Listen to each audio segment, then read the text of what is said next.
नमस्ते, अभिवादन आपका इनोसेंट इन्वेस्टर के इस नए वीडियो में दोस्तों बात करेंगे टाटा मोटर्स की। ये जो ऊपर फल लगा हुआ है, क्या आपको ये फल नीचे ज़मीन पे गिरा हुआ मिलेगा, खाने के लिए उपलब्ध हो पाएगा, डिस्कस करेंगे क्योंकि इनका रिजल्ट आया है और रिजल्ट बाजार की एक्सपेक्टेशन से नीचे है। एक एक चीज़ आपको बताएंगे। एक बात आपको बता दें, जो वीडियो लाइक नहीं करेगा उसे फल खाने को नहीं मिलता है, किसी भी एंगल से नहीं मिलता है, तो बाकी आपकी मर्जी। चलिए आगे बढ़ते हैं, रिजल्ट देखते हैं।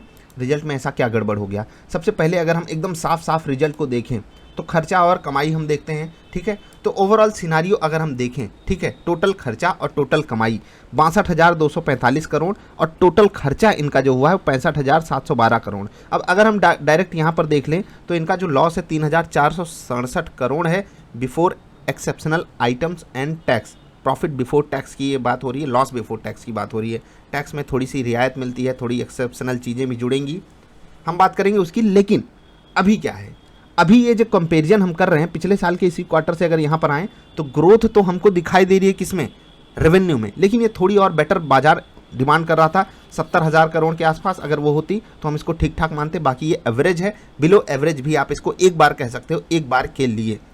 जस्ट पिछले क्वार्टर से यहाँ पर एक डेंट आपको देखने को मिल रहा है, यहाँ से इम्प्रूवमेंट है, लेकिन ये इम्प्रूवमेंट और बड़ी बाजार मान के चल रहा था क्योंकि इनके सेल्स के फिगर्स वगैरह काफ़ी अच्छे आए थे। उसके बावजूद भी इन्होंने यहाँ पर ग्रोथ तगड़ी वाली नहीं दिखाई, ठीक है। यहाँ के कंपेरिजन में तो ये डेटा मतलब अच्छा है नहीं, बिल्कुल भी अच्छा नहीं है, ठीक। अब बात कर लेते हैं खर्चे की। खर्चे में सबसे बड़ा खर्चा इनका होता है कॉस्ट ऑफ मटेरियल का। 33,000 करोड़ इन्होंने खर्च किए, 34,000 करोड़ के मुकाबले यहाँ पर कमी आई। अब आप जरा इसको डिकोड कीजिएगा क्योंकि महंगाई हर जगह बढ़ी हुई दिखाई दे रही है।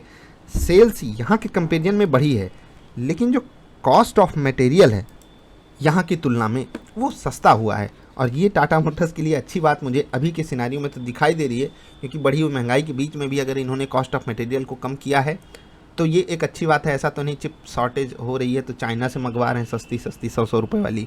मजाक था ये, दिल पे मत लेना, नहीं तो पता चले टाटा मोटर्स के शेयर होल्डर हैं, अरे इसकी वीडियो डिसलाइक करो यार, फालतू बात करता है, चाइना की बात कर देता है। वैसे चाइना में भी ये बहुत गाड़ी बेचते हैं, वहाँ तो चाइनीज़ लगाना ही पड़ता होगा कुछ ना कुछ। चलिए, नंबर प्लेट कम से कम। चलिए आगे बढ़ते हैं। टोटल खर्चे 65,000 करोड़। अब यहाँ पर और कुछ देखने लायक है क्या, हम एम्प्लॉयज़ वाला आंकड़ा जरूर देखेंगे। 7,133 करोड़ इन्होंने खर्च किया, 6,408 करोड़ के मुकाबले यहाँ से कम किया और भयंकर रूप से कम किया। कुछ लोग बोलते हैं कि लॉस मेकिंग कंपनी कैसे चलती कैसे है, मतलब वहाँ के लोग रहते कैसे हैं। तो भाई हर एक खर्चा किराया हो गया है, एम्प्लॉयज़ की सैलरी हो गई, बड़े पोस्ट पे बैठे हुए लोगों की सैलरी हो गई, सब इसी के अंडर आ जाता है, समझ रहे हैं, ये एम्प्लॉयज़ के अंडर। उसके बाद आपको यहाँ पर ढेर सारी चीज़ें देखेंगी, डिप्रेसिएशन भी आपको दिखाई देगा, फाइनेंस कॉस्ट भी दिखाई देगी, इसी में आ जाता है। मतलब सब कुछ आपको यहीं पर दिखाई देगा जो भी इनका खर्चा आ जाता है। तो ऐसा मत सोचा कीजिए, कंपनी जब ग्रोथ पे फोकस करती है तो उसे लॉसेस दिखाने पड़ते हैं। और यहाँ पर एक टैक्स एडवांटेज भी होता है, आप उसको देखते भी होगी, जब जो टैक्स वगैरह होता है ना, यहाँ पर आप देख रहे हैं ये सब, तो इन सब में छूट भी मिल जाती है। एक्सेप्शनल आइटम्स यहाँ पर आप देखिए, कहाँ गया एक्सेप्शनल आइटम, तो दिखाई नहीं दे रहा मुझे, ऊपर लिखा था। चलिए हम उसको देखेंगे। पहले करंट टैक्स और डिफर्ड टैक्स, ये आपको जुड़ जाड़ के 1,005 करोड़ हो जा रहा है। और जब हम इसको इसमें जोड़ेंगे तो आपका जो ओवरऑल लॉस हो रहा है 4,476 करोड़ का हो रहा है। 4,320 करोड़ के मुकाबले बड़ा है, 343 करोड़ के मुकाबले बहुत बड़ा लॉस है। क्या यहाँ पर एक्सेप्शनल चीज़ें ही हुई हैं? देखिए पिछली बार हम एक बार के लिए कह सकते थे कि चलिए ये एक्सेप्शनल लॉस है, ठीक है, टैक्सेस वगैरह वहाँ पर भी ज़्यादा थे, ठीक, लेकिन यहाँ पर भी कंपनी कुछ खास कर नहीं पाई है, लॉस बढ़ा है। और एक लॉस मेकिंग कंपनी इतने बड़े प्रीमियम पे अगर ट्रेड करती है तो सच में ये बाज़ार की ताकत है, सच में बाज़ार की ताकत है, बाज़ार की लिक्विडिटी की ताकत है। क्योंकि 11 रुपये 60 पैसे आप एक शेयर खरीदते हो, आपके ऊपर ये कर्जा है। एक क्वार्टर में आप साल भर में 45 रुपये माइनस में हो, समझ रहे हैं, मतलब 10 साल आपकी कंपनी ऐसे रिजल्ट पेश करे तो आपका शेयर, आपकी शेयर की वैल्यू 0 हो जानी चाहिए। जस्ट एक मजाक था, ये कोई फॉर्मल कैलकुलेशन नहीं होता है, लेकिन फिर भी एक शेयर के पीछे 11 रुपये 12 रुपये का लॉस, ये मामूली बात नहीं है। आगे आने वाले समय में जब सेल्स बढ़ेंगी, कंपनी की गाड़ियाँ बिक्री करेंगी, कंपनी के जो होते हैं ना, कौन से शोरूम्स, अरीना तो मारुति का होता है, इनके शोरूम का नाम मुझे एग्जैक्टली नहीं पता, लेकिन वहाँ पर जब बिक्री होगी गाड़ियों की तो आपको यही कंपनी लॉस टू प्रॉफिट में आती हुई दिखाई देगी। वहाँ पर प्रीमियम देना बनता है, लेकिन सिर्फ यही सोच करके कि कंपनी आगे चल के बेटर बिजनेस करेगी, आप इतना भयंकर प्रीमियम दो। मुझे ये चीज़ डाइजेस्ट नहीं होती और सच में कई जगहों पे डाइजेस्ट नहीं हुई और शेयर्स भाग गए। मुझे कोई फ़र्क नहीं पड़ता, मैं कम कमाता हूँ, गम नहीं कमाता हूँ। टाटा मोटर्स इस प्राइस पे मुझे बिल्कुल भी नहीं लेना, ठीक है। मैं आपको पहले भी वार्निंग दिया था कि यहाँ पर आपको इस फल को मतलब नहीं खाना चाहिए, गिर जाए ज़मीन पे। एक बार गिरा था तो हमने आपको वहाँ पर बोला भी था कि अच्छा फल है, ज़मीन पे है, उठाओ, धुलो और खाओ। यहाँ पर अगर खाने गए तो मधुमक्खियाँ आपके पीछे पड़ेंगी, और जब मधुमक्खी आपके पीछे पड़ेगी तो आपको पता है कितनी तकलीफ़ झेलनी पड़ेगी। ठीक है, तो ये हो गया नॉर्मल सेंस में बात की हमको क्या करना है। अब 2-3 एंगल पे बात कर लेते हैं। जिनके पास शेयर है 460 रुपये के ऊपर, उनको क्या करना चाहिए। अगर ये 460 के नीचे खुलता है तो रिकवरी आने के चांसेस थोड़े बढ़ेंगे। पूरा गैप अगर फिल कर देता है तो बहुत अच्छी बात है। बाकी बाज़ार की उम्मीद क्या थी, बाज़ार की उम्मीद बुरी ही थी और रिजल्ट भी बुरा ही आया है, लेकिन थोड़ा ज़्यादा बुरा आ गया। तो बाज़ार की उम्मीद के मुताबिक जब चीज़ें होती हैं तो कभी कभी स्टॉक बहुत तेज़ी से रॉकेट हो जाता है, क्योंकि बाज़ार वर्स्ट सोचती है, वर्स्ट, समझ रहे हैं। और जो शॉर्ट सेलर्स होते हैं वो सोचते हैं कि हटाओ इतना भी बुरा रिजल्ट नहीं है, तो वो अपनी पोजीशन काटते हैं। और जब यहाँ पर शॉर्ट सेलर अपनी पोजीशन काटेगा तो हो सकता है यही स्टॉक आपको 520, 30, 40 भी भागता हुआ दिखाई दे जाए। इधर साइड मोमेंटम आ सकता है। हम ये भविष्यवाणी नहीं करेंगे मोमेंटम किस तरफ आए। जिनके पास पहले से पोजीशन है, पॉजिटिव साइड की पोजीशन है, उन्हें स्टॉप लॉस कम से कम गैप के जितना बड़ा तो रखना ही चाहिए। ठीक है, 40-45 पॉइंट का नहीं रख सकते तो नीचे के लेवल पे एवरेज करने वाली क्षमता आपके पास होनी चाहिए। नहीं है क्षमता तो समय दीजिए। झुंझुनवाला साहब ने तो 800 का टारगेट दिया ही है, मैंने उस पर वीडियो भी बनाई है, आपको कोई तकलीफ़ यहाँ से नहीं होनी चाहिए। कुछ एक बातें हम दिखा देते हैं आपको, क्योंकि इन्होंने प्रेजेंटेशन काफ़ी अच्छी की है और प्रेजेंटेशन पहले पेज पे ही और बहुत ही अच्छे तरीके से करते हैं, तो आपको ये ज़रूर देखना चाहिए। यहाँ पर आप नेट रेवेन्यू अगर आप देखोगे तो यहाँ पर देखिए financial year 2022, financial year 2022 JLR की, TML की, फिर यहाँ पर कंसोलिडेटेड। हम कंसोलिडेटेड पे डिस्कशन करेंगे, तो चलिए देख लेते हैं। 14.7% की ग्रोथ है। ठीक है, पिछले साल से 61,380 करोड़ का इनका नेट रेवेन्यू आया है। कंसोलिडेटेड डिस्कशन हम कर रहे हैं financial year 2022 quarter 2।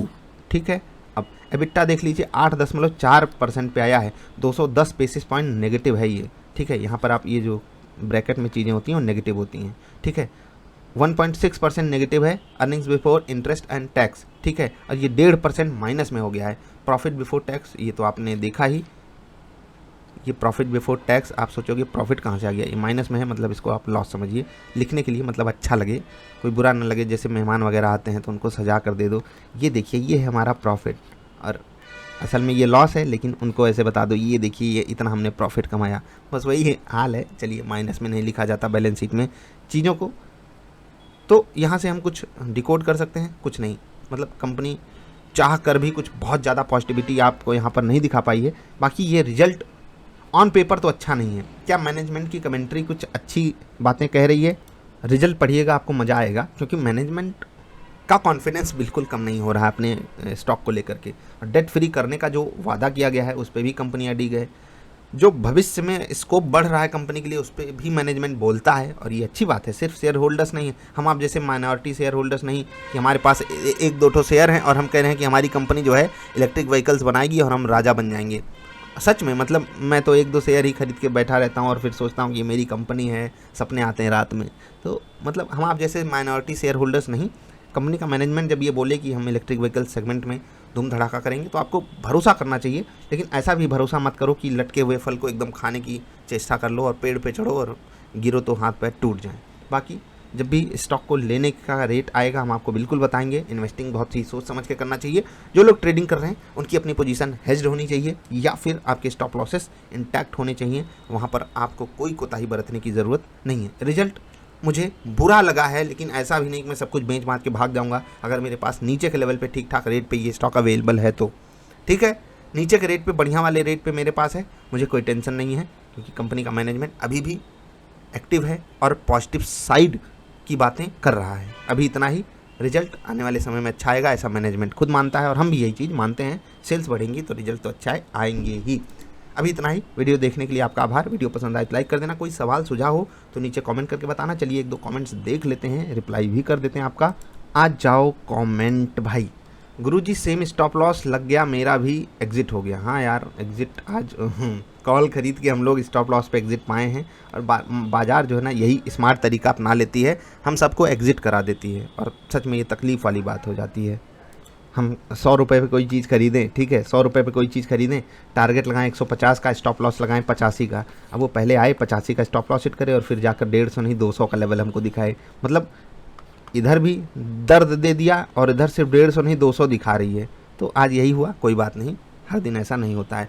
Jamal Hussain साहब कह रहे हैं कि आपका वीडियो बहुत बेकार रहता है। अच्छा, जो देख ले वो डर से ट्रेड ही ना करे। हाँ यार, ट्रेड मत किया करो, ट्रेड करना ही नहीं चाहिए। ट्रेड जो करे वो बर्बाद होता ही है, क्योंकि अगर कोई आप वीडियो देखकर ट्रेड कर रहा है तो उससे अच्छा है वो ट्रेड ना करे। वीडियो देखकर ट्रेड नहीं किया जाता, ट्रेड हमेशा सिस्टम और सेटअप पे किया जाता है। दोस्त याद रखना, कोई कुछ भी बकबक कर रहा हो, अगर आपका सेटअप बोला बाई करो तो बाई करो, बकने दो। कोई इतना बड़ा एक्सपर्ट नहीं हो सकता। मैं कहता हूँ कोई भी आकर बोल दे। आरबीआई बोल दिया ना बाजार में बबल है, बाजार बोली आओ भाई हम डबल हो गए, बहुत सारे स्टॉक्स वहाँ से डबल हो गए और आरबीआई बबल बोलता रह गया। आरबीआई से बड़ा कौन है फाइनेंस सेक्टर में? तो भाई वीडियो देखकर ट्रेड होता है क्या? जमाल भाई थोड़ा होश में आओ, होश में आओ। वीडियो बुरी है, अच्छी बात है, डिसलाइक कर दिया कीजिए, ठीक, आगे बढ़िए। नायका की लिंक पड़ी है? नहीं भाई, आप कैसे अप्लाई करोगे? अपराजिता शर्मा बोल रही है नो, तो yes, no no no no no मत बोलिए। नो मतलब अप्लाई नहीं करेंगी क्या आप? मुझे नहीं पता ये किस वीडियो का कमेंट है, लेकिन देखना चाहिए था। चलिए अपराजिता जी, अगली बार आप लिखेंगी यस। साजिद भाई साहब बोल रहे हैं लास्ट डे आईपीओ सब्सक्राइब करने पे मिलता है। हाँ भाई मिलता है, आखिरी घंटे में भी अप्लाई करोगे, किस्मत अच्छी होगी, मिल जाएगा। पनौती किस्मत होगी, पहले मिनट के पहले सेकंड में अप्लाई करोगे, पहले दिन के पहले मिनट पहले सेकंड में, इवन पहले माइक्रो सेकंड में और नैनो सेकंड में भी अप्लाई करोगे तो भी नहीं मिलेगा। पनौती किस्मत होनी चाहिए बस। अच्छी किस्मत होगी तो आखिरी सेकंड में भी, आखिरी नैनो सेकंड पे भी मिलता है। जैसा कि अजीत चौरसिया भाई साहब ने कहा, लक पर डिपेंड करता है, डे पर नहीं। हाँ यार, लक पे डिपेंड करता है और अपना लक तो बेकार ही है। क्या लिखा है? ए सर, अच्छा, आशीर्वाद दास। हम तो मतलब क्या मस्त नाम है यार आपका, मज़ा आ गया, आशीर्वाद दास। आप कॉमेडी का वीडियो भी लाया करो कभी कभी।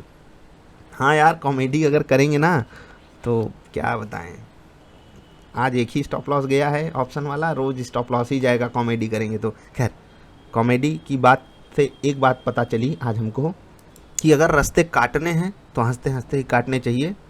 टेंशन ले लोगे तो कोई फ़ायदा है नहीं, कम कमाओ गम मत कमाओ। अभी इतना ही। जमाल भाई थोड़ा ध्यान रखना, वीडियो देखकर ट्रेड नहीं किया जाता। अभी इतना ही। वीडियो देखने के लिए आपका आभार, नमस्कार।